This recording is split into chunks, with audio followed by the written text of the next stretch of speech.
Halo, selamat pagi, selamat siang, selamat sore, dan selamat malam. Izin dok, perkenalkan nama saya Febianti Manula Bangnalu dengan NIM 24110115120001. Saya dari Prodi Farmasi Angkatan 2024. Nah, pada kesempatan kali ini saya akan menjelaskan tentang sistem kardiovaskuler dan sistem respirasi dari dosen pengampu Dr. Oski Iliandri, Magister Kesehatan dari mata kuliah Anatomi Fisiologi Manusia. Nah, apa sih itu kardiovaskuler? Nah, untuk pengertian dari kardiovaskuler sendiri, nah, kata kardiovaskuler itu berasal dari dua subkata. Yang pertama itu dari bahasa Yunani, kardia yang berarti jantung, dan dari bahasa Latin, vasculum yang berarti pembuluh kecil. Sistem kardiovaskuler ini meliputi arteri, arteriol, kapiler, jantung, dan venula. Nah, saat ini kita akan membahas info-info menarik tentang jantung. Nah, yang pertama itu jantung berukuran rata-rata sebesar kepalan kedua tangan orang dewasa. Kemudian jantung memiliki berat 200 sampai 400 gram. Nah, untuk info yang ketiga itu jantung berdetak sekitar 115.000 kali per harinya. Kemudian jantung wanita itu bergerak sedikit lebih cepat daripada laki-laki. Kenapa dia berdetak lebih cepat daripada laki-laki? Itu dikarenakan karena jantung wanita itu biasanya lebih kecil daripada jantung laki-laki. Hal itulah yang menyebabkan jantung wanita harus berdetak lebih cepat karena ukurannya yang kecil. Kemudian untuk info yang kelima itu detak jantung normal untuk orang dewasa yaitu 60 sampai 100 kali per menit. Untuk jantung bayi baru lahir biasanya itu berdetak lebih cepat yaitu perkiraannya dari 120 sampai 160 kali per menit. Nah, jantung biasanya memompa sekitar 7.600 liter darah setiap harinya. Kemudian, kalau teman-teman sering dengar suara degup jantung tuh, nah degup jantung itu disebabkan oleh menutupnya katup-katup antar ruang di jantung.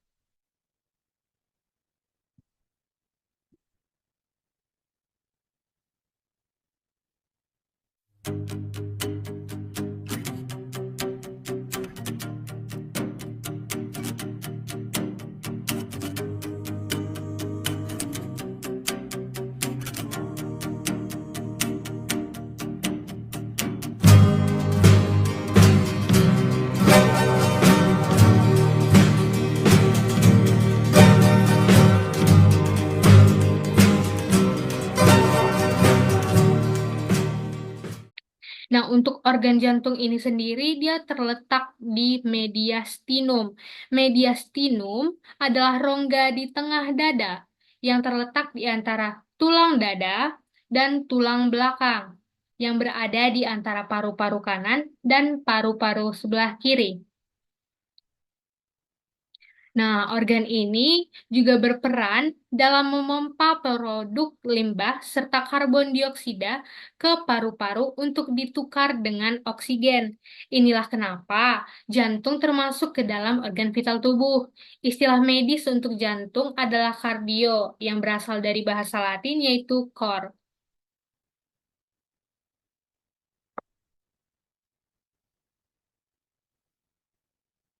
Nah, setelah mengetahui apa sih itu kardiovaskuler, sekarang kita masuk ke sirkulasinya. Untuk sirkulasi dalam peredaran darah itu dia terbagi menjadi dua. Yang pertama ada sirkulasi sistemik, kemudian ada sirkulasi paru. Untuk sirkulasi sistemik itu dia ventrikel kirinya sebagai pompa. 85% terjadi sirkulasi, kemudian 5% sisanya ada di jantung dengan tekanan intravaskular yang tinggi. Kemudian untuk sirkulasi paru dia itu berada di ventrikel sebelah kanan untuk pompanya. 10% dari sirkulasi. Sistem tekanan tekanan itu rendah dengan tekanan intervaskular rendah.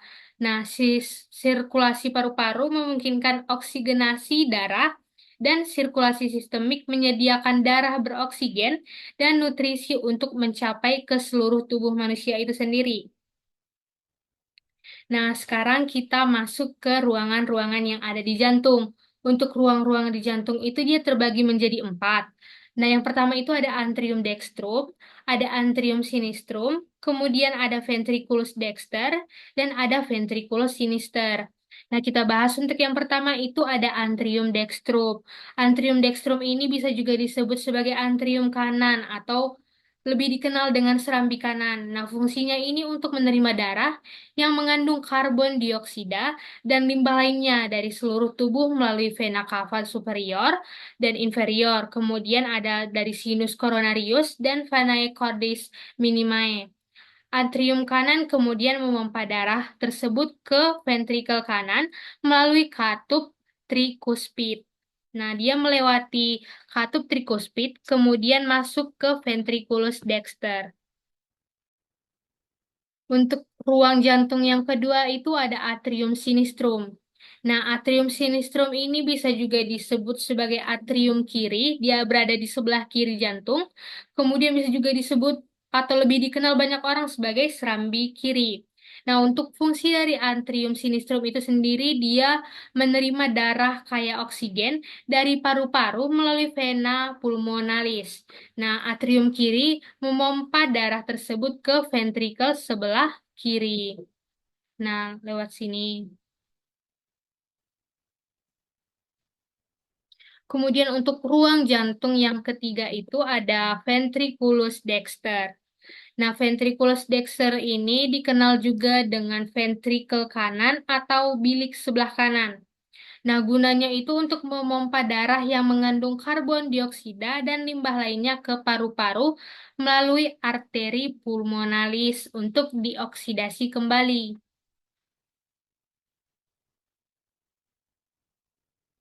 Nah, untuk ruang yang terakhir itu ada ventriculus sinister, disebut juga sebagai ventrikel kiri. Nah, disebut juga atau lebih dikenal banyak orang itu dengan sebutan bilik sebelah kiri. Untuk si ventriculus sinister ini dia agak beda dari yang lain. Kenapa? Karena dia ini memiliki dinding yang lebih tebal daripada ventriculus dexter. Bisa dilihat ini di ventriculus sinister dia dindingnya lebih tebal. Kenapa dinding si ventrikel kiri ini lebih tebal? Karena si ventrikel kiri ini berfungsi untuk memompa darah kaya oksigen ke seluruh tubuh melalui aorta. Nah, setelah selesai membahas ruang-ruangan yang ada di jantung, kita masuk ke lapisan jantung.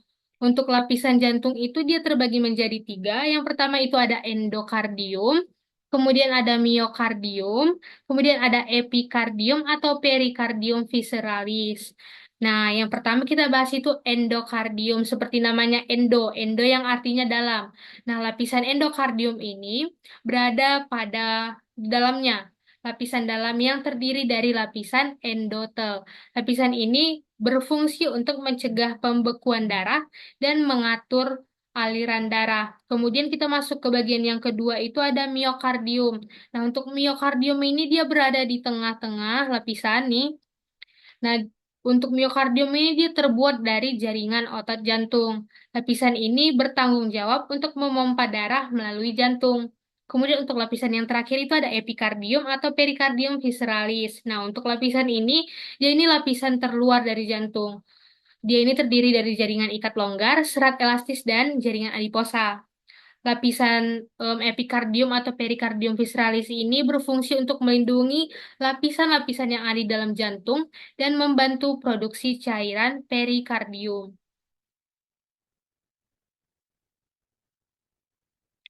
Nah, kita sudah selesai membahas lapisan-lapisan dari jantung, kemudian kita masuk ke sistema konduktorium. Sistema konduktorium itu, kalau ditranslatekan itu bisa menjadi sistem konduksi jantung. Nah, untuk sistem konduksi jantung itu, dia merupakan bagian jantung yang berfungsi untuk menghasilkan impuls atau sinyal listrik yang menjaga detak jantung dan aliran darah ke seluruh tubuh. Sistem ini terdiri dari nodus sinoa ventricularis, kemudian ada nodus atrioventricularis, ada fasciculus anterioventricularis, dan serabut Purkinje. Nah, ini dia untuk gambar anatominya. Kita bahas mulai dari yang nodus sinoatrial atau nodus SA. Nah, untuk nodus sinoatrial itu disebut juga sebagai alat pacu jantung alami. Nah, fungsinya itu untuk mengirimkan impuls listrik yang memulai detak jantung. Untuk letak sinodus SA ini, dia ada di atas atrium sebelah kanan, dekat jantung, dekat vena cava superior. Nah, kemudian kita masuk ke nodus atrioventrikular atau nodus AV. Nah, untuk tugasnya itu dia tugasnya menunda sinyal listrik nodus SA tadi. Nah, dia terletak di segitiga kok. Nah, segitiga kok ini dia berada di daun katup trikuspid, sinus koroner, dan bagian membran septum intertatrial, atau intinya dia berada di dekat pusat jantung. Nah, kemudian ada serat Purkinje. Nah, tugas dari serat Purkinje ini untuk mengirimkan sinyal listrik dengan sangat cepat ke ventrikel jantung kanan dan kiri. Untuk serat Purkinje ini berada di permukaan subendokardial dinding ventrikel. Kemudian ada fasciculus atrioventricularis. Untuk si FA ini dia disebut juga sebagai bundle His atau bundle atrioventricular. Em, si bundle His ini adalah cabang serabut atau sel saraf yang memanjang dari nodus AV. Nah, fungsinya itu dia menerima sinyal listrik dari nodus AV dan membawanya ke serabut Purkinje. Bundle His ini berjalan dari sepanjang septum interventrikular. Nah, untuk alur peredaran darah itu dia dimulai dari ventrikel sebelah kiri, kemudian masuk ke katup aorta, kemudian pergi ke aorta, kemudian melewati vena cava superior dan inferior, ini pembuluh darah balik kava bawah dan kava atas ini. Kemudian dia pergi ke atrium sebelah kanan. Nah, di sebelah sini.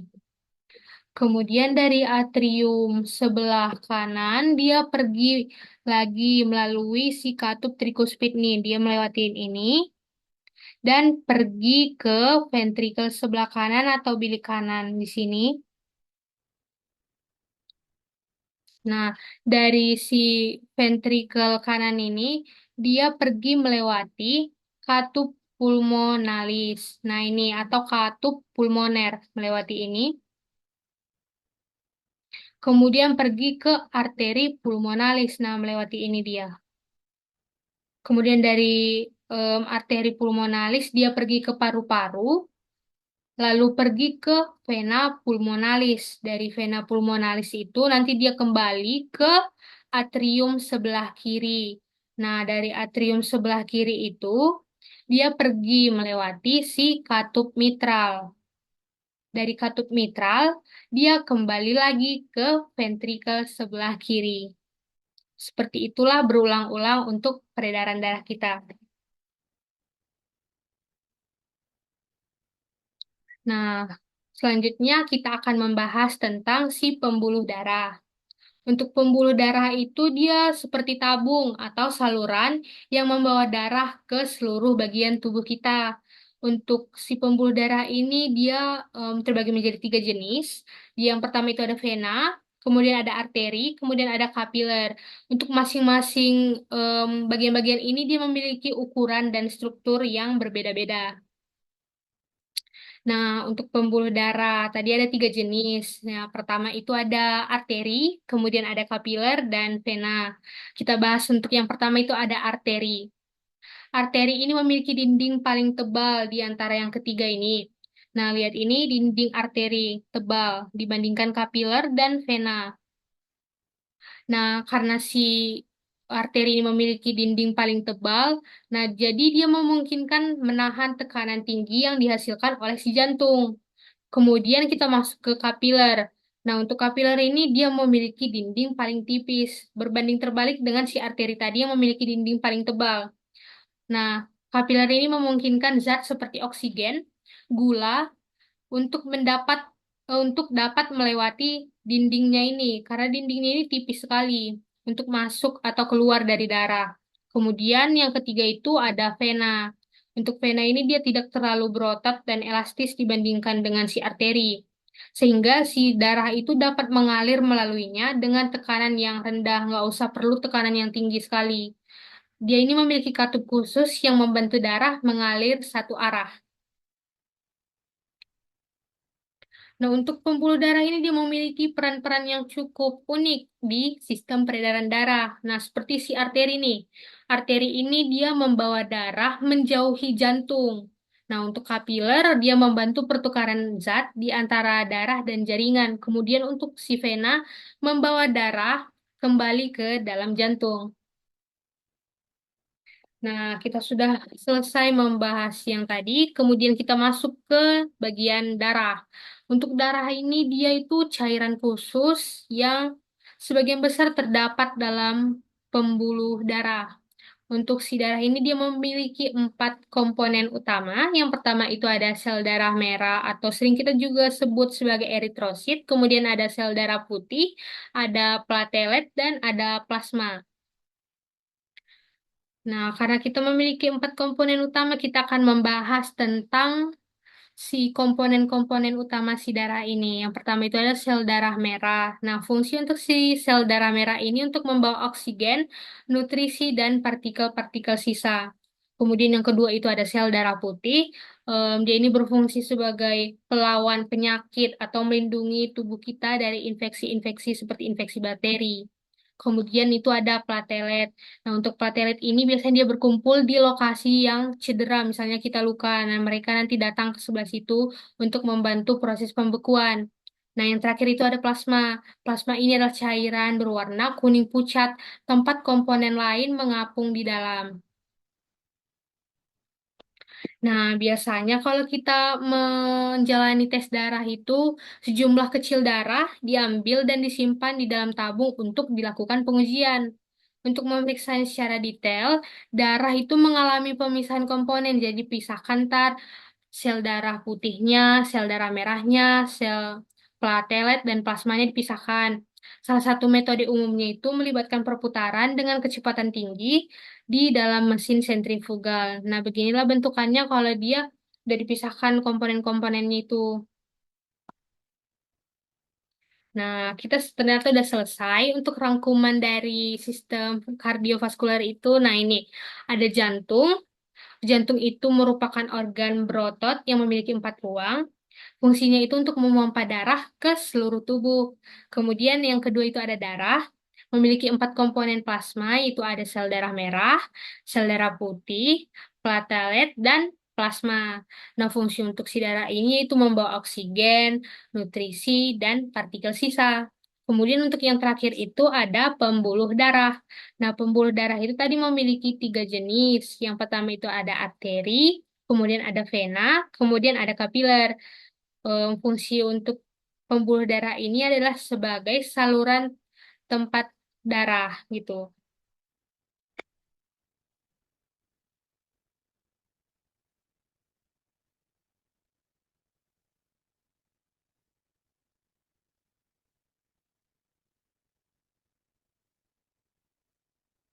Nah, tadi kita udah selesai membahas sistem kardiovaskuler. Sekarang kita masuk ke sistem respirasi manusia. Nah, untuk sistem respirasi itu dia memiliki beberapa fungsi utama. Yang pertama itu dia itu untuk menyediakan oksigen atau O2 di dalam darah. Kemudian yang kedua itu dia mengambil karbon dioksida dari dalam darah. Kemudian menyaring, melembabkan, dan menghangatkan udara yang sudah kita hirup. Dan untuk fungsi yang terakhir itu untuk membantu proses penciuman dan untuk proses kita berbicara. Nah, untuk bagian pertama dari sistem pernapasan itu ada hidung atau bisa juga disebut sebagai nasal atau nasi. Nah, untuk bagian-bagian hidung itu, untuk hidung bagian luar itu meliputi batang hidung, kemudian akar hidung atau dorsum nasi, kemudian ada ujung hidung atau tip, kemudian ada ala nasi dan kolumela dan lubang hidung.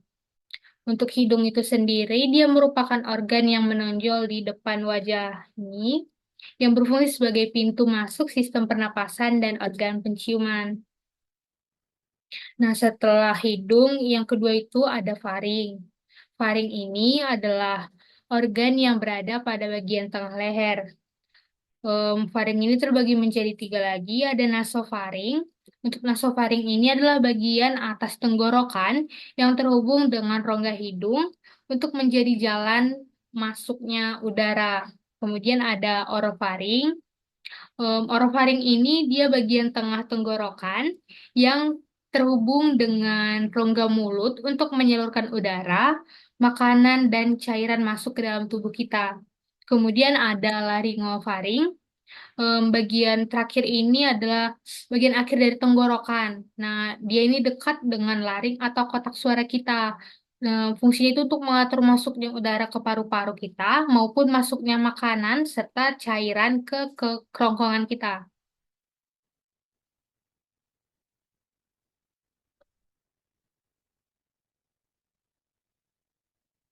Nah, selanjutnya itu ada laring.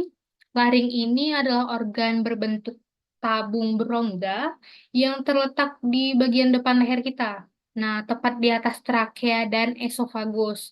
Fungsi dari laring ini sendiri dia sebagai saluran pernapasan yang membawa udara dari tenggorokan ke trakea dan paru-paru kita. Kemudian, gunanya yang selanjutnya itu sebagai tempat pita suara kita berada dan sebagai kotak suara yang memungkinkan manusia untuk mengeluarkan suara berbunyi gitu. Nah, dan terakhir itu dia berfungsi sebagai melindungi saluran udara di bagian bawah. Nah, selanjutnya kita pergi ke trakea. Trakea itu bisa juga disebut dengan batang tenggorokan. Nah, trakea adalah organ yang berfungsi sebagai saluran masuk dan keluarnya udara ke paru-paru. Untuk trakea sendiri, dia tersusun dari 20, kurang lebih 20 tulang rawan yang berbentuk seperti cincin.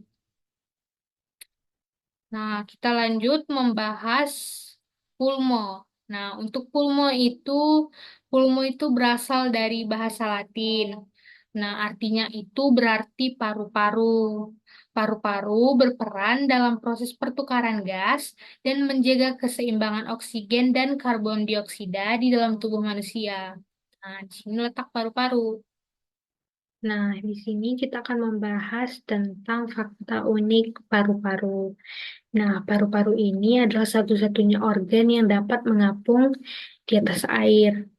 Setiap paru-paru itu kan mengandung sekitar 300 juta struktur yang mirip balon, yang kita sebut tadi sebagai alveoli, em, yang menggantikan limbah karbon dioksida dalam darah dengan oksigen.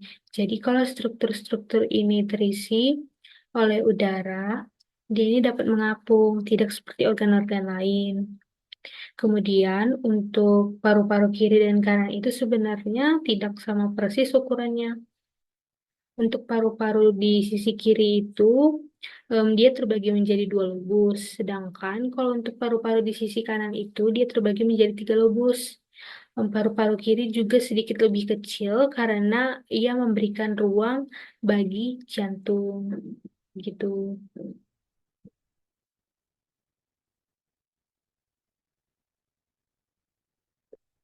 Baru kita masuk ke pleura. Nah, pleura ini dia itu membran tipis yang melapisi paru-paru dan rongga dada kita. Ini memiliki fungsi sebagai pelindung paru-paru.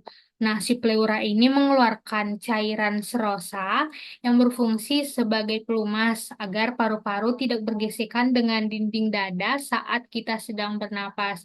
Nah, ini dia untuk gambaran dari si pleura. Dan ini untuk cairan serosanya ini.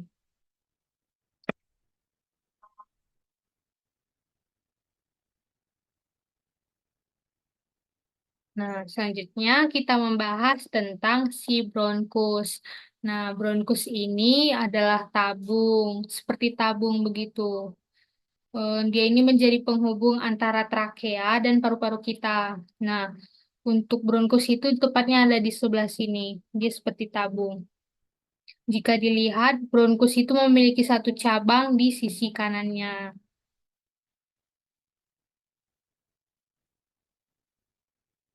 Kemudian dari bronkus kita masuk ke bronkiolus.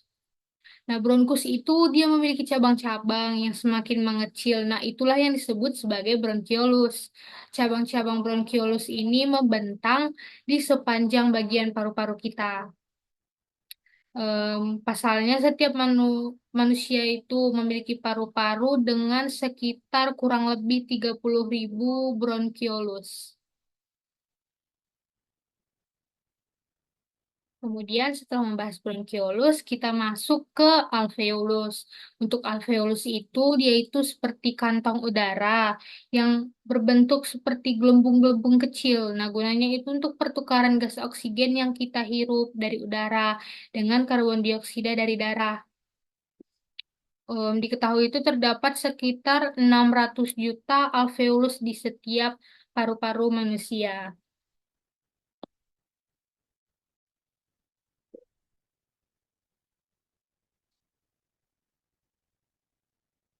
Nah, untuk diafragma, ini yang terakhir. Diafragma itu adalah otot yang berada di bagian dasar internal skeletal antara rongga dada kita dengan rongga perut. Nah, ini berperan dalam proses pernapasan kita juga. Ketika diafragma ini berkontraksi, volume rongga dadanya itu membesar dan udara masuk ke dalam paru-paru. Sementara ketika diafragma berelaksasi, volume paru-paru itu mengecil dan menghembuskan udara. Nah, ini dia untuk letak dari si diafragma, tepat berada di bawah paru-paru. Nah, selanjutnya kita akan membahas tentang mekanisme pernapasan. Untuk mekanisme pernapasan manusia itu dia terdiri dari beberapa tahapan. Yang pertama itu ada yang namanya inspirasi, ada juga yang namanya ekspirasi. Nah, artinya adalah dalam, in, di dalam. Terus exit, di luar, keluar. Nah, untuk mekanisme inspirasi ini atau bisa juga disebut dengan mekanisme menarik nafas. Nah, pada saat itu diafragma dan otot-otot di antara tulang rusuk berkontraksi sehingga rongga dada membesar dan paru-paru mengembang. Ini paru-paru mengembang, udara masuk ke paru-paru melalui hidung dan mulut. Nah, dari sini. Nah, udara yang masuk dari hidung itu akan disaring oleh rambut-rambut hidung. Nah, si rambut hidung itu akan menyaring partikel-partikel kecil dari udara yang masuk.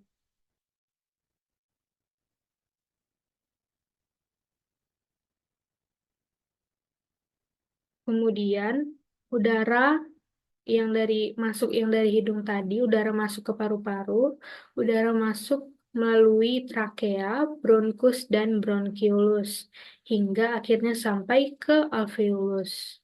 Pertukaran gas, oksigen dan karbon dioksida dipertukarkan di pembuluh darah.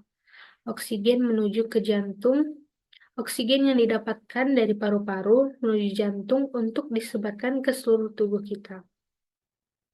Nah, selanjutnya itu ada mekanisme ekspirasi atau menghembuskan nafas. Nah, pada saat itu diafragma dan otot dada berelaksasi sehingga rongga dada kembali normal dan udara keluar dari paru-paru.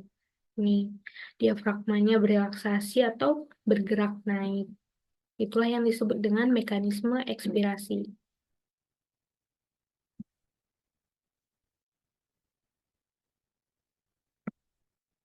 Nah, sekian yang dapat saya sampaikan tentang sistem kardiovaskuler dan sistem respirasi manusia. Untuk segala perkataan saya yang salah, saya mohon maaf. Terima kasih, dan sampai jumpa kembali.